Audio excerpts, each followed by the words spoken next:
Guys അസ്സാം വലൈക്കും. ഞാനിപ്പോൾ ഈ ഒരു കമ്മലായിട്ട് എന്താണെന്നാണല്ലേ വിചാരിച്ചിട്ടുണ്ടാവുക. ഇത് നമ്മുടെ ബേബിയുടെ കമ്മലായിട്ട് ഇത് കാണാനായിട്ട് ഒരു മാസത്തിന് മേലെ കഴിഞ്ഞിട്ട് ഇത് കാണാനായിട്ട് അവളൊരു കമ്മലുള്ള ഈ ഒരു കമ്മൽ ഒരു മാസത്തിന് ശേഷം കിട്ടിയത് എവിടുന്ന മുറ്റത്ത് നിന്നാണ് കിട്ടിയത്. നമ്മൾ മുറ്റത്ത് നിന്ന് ഫ്രണ്ടിൽ ഇപ്പോൾ എത്രയോ പേര് നടക്കുന്നതും കളിക്കുന്നതും ഇവിടെ എല്ലാ കുട്ടികളും കളിക്കുകയും നടക്കുകയും ഓരോരുത്തർ വന്നു പോകുന്നതൊക്കെയാണ്. മുറ്റടിക്കുന്നുണ്ട് എല്ലാം ഉണ്ട് കേട്ടോ.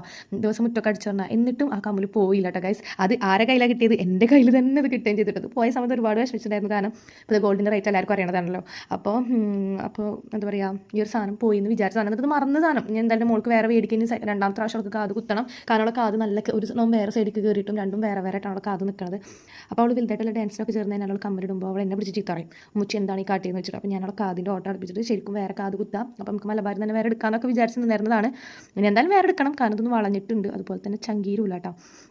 അപ്പോൾ ഞാൻ പറയാൻ വേണ്ടി വന്നത് എന്താണെന്ന് വെച്ചാൽ നമ്മുടെ അടുത്ത് നിന്ന് പോയൊരു സാധനം അത് നമുക്ക് വിധിച്ചതാണെന്നുണ്ടെങ്കിൽ അത് എവിടെ തിരിഞ്ഞ് വട്ടം കറങ്ങിയാലും ആര് തട്ടിത്തെറിപ്പിച്ചാലും ഇപ്പോൾ ഈ കമ്മൽ തന്നെ ഏറ്റവും വലിയ ഉദാഹരണം. കാരണം ഒരു മാസത്തിനും മേലെ ഈ ഒരു കമ്മൽ കാണാണ്ടായിട്ട് ഈ ഒരു ചെറിയൊരു സാധനം എത്രയോ പേര് ചവിട്ടി എന്താ പറയുക അടിച്ചോരലും ചവിട്ടലും എന്താ പറയുക മണ്ണിക്കിടന്ന് നിരങ്ങി ലാസ്റ്റ് നമ്മളടുത്ത് തന്നെ ഇത് എത്തിപ്പെട്ട് ഇല്ലേ. അതുപോലെ തന്നെയാണ് എല്ലാ കാര്യങ്ങളും കേട്ടോ. നമുക്ക് വിധിച്ചതാണെന്നുണ്ടെങ്കിൽ നമുക്ക് നല്ലതിനാണെന്നുണ്ടെങ്കിൽ നമ്മുടെ അടുത്ത് നിന്ന് പോയ എന്തൊരു സാധനവും നമ്മുടെ അടുത്ത് തന്നെ എത്തിപ്പെടും കേട്ടോ.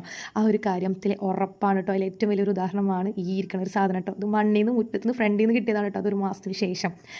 അപ്പോൾ ഈ ഒരു കുഞ്ഞ് സ്റ്റഡ് കമ്മൽ നമ്മുടെ കയ്യിലേക്ക് എത്തിപ്പെടാമെന്നുണ്ടെങ്കിൽ ഈ മറ്റെന്ത് കാര്യം നമ്മുടെ അടുത്ത് നിന്ന് പോയതാണെന്നുണ്ടെങ്കിൽ നമ്മൾ ആത്മാർത്ഥതയോടെ കൂടിയിട്ടാണ് നിന്നിട്ടുള്ളതെങ്കിൽ നമ്മൾ അതിന് വേണ്ടിയിട്ട് നമ്മൾ ഓരോ പ്രാവശ്യം കണ്ണ് നിറഞ്ഞിട്ടുണ്ടെങ്കിൽ ആ ഒരു സാധനം നമുക്ക് വിധിച്ചതാണ്, നമുക്ക് നല്ലതിനാണെന്നുണ്ടെങ്കിൽ അത് നമ്മുടെ അടുത്തേക്ക് തന്നെ എത്തിപ്പെടും കേട്ടോ. ആ കാര്യത്തിൽ ഒരു സംശയം വേണ്ട കേട്ടോ. എനിക്കിത് കിട്ടിയപ്പോൾ എന്താ പറയുക ഭയങ്കര എന്താ പറയുക പറയാൻ പറ്റാത്തൊരു ഇത്. കാരണം പോയി എന്ന് വിചാരിച്ചൊരു സാധനമാണ്. അതുപോലെ തന്നെ എല്ലാതും പോയി എന്ന് വിചാരിച്ച പലതും ഇതുപോലെ തന്നെ എല്ലാവരും ചവിട്ടി തെറ്റിത്തെറിപ്പിച്ചിട്ട് നമ്മുടെ അടുത്തേക്ക് തന്നെ എത്തിപ്പെടും ഗൈസ്. ഉദാഹരണമാണ് ഈ ഒരു കുഞ്ഞി കമ്മൽ, കണ്ടില്ലേ. കാരണം മുറ്റത്ത് ഫ്രണ്ടിൽ കിടന്നൊരു സാധനമാണിത്. എത്രയോ പേര് വരണതും ചവിട്ടണതും തുപ്പണതും എന്താ പറയുക മുറ്റൊന്നും അടിച്ചു വരുന്നുണ്ട്, എല്ലാ കുട്ടികൾ കളിക്കുന്നുണ്ട്, എല്ലാം ഉണ്ട് ഇല്ലേ. എന്നിട്ടും ഇത് നമ്മളെ കയ്യിലെത്തിപ്പെടണം എന്നുണ്ടെങ്കിൽ അത് മേലുള്ള ഒരാൾ നമുക്കിത് കിട്ടണം എന്ന് അവിടെ ഉള്ളതുകൊണ്ടല്ലേ. അപ്പോൾ പിന്നെ എന്തായാലും അതുപോലെ തന്നെയാണ് എല്ലാ കാര്യങ്ങളും. അപ്പോൾ ഞാനിതൊന്ന് കിട്ടിയപ്പോൾ എനിക്ക് ഇങ്ങനെ പറയണമെന്ന് തോന്നി. കാരണം ഈ ഒരു സംബന്ധിച്ച് കുറേ കാര്യങ്ങളുണ്ടല്ലോ. അപ്പോൾ അതങ്ങനെ ഞാൻ പറഞ്ഞാണ് കേട്ടോ. അപ്പോൾ നമുക്ക് മറ്റൊരു വീഡിയോ ആയിട്ട് നല്ലൊരു വീഡിയോ ആയിട്ട് കാണുന്നവരേക്കും ബൈ.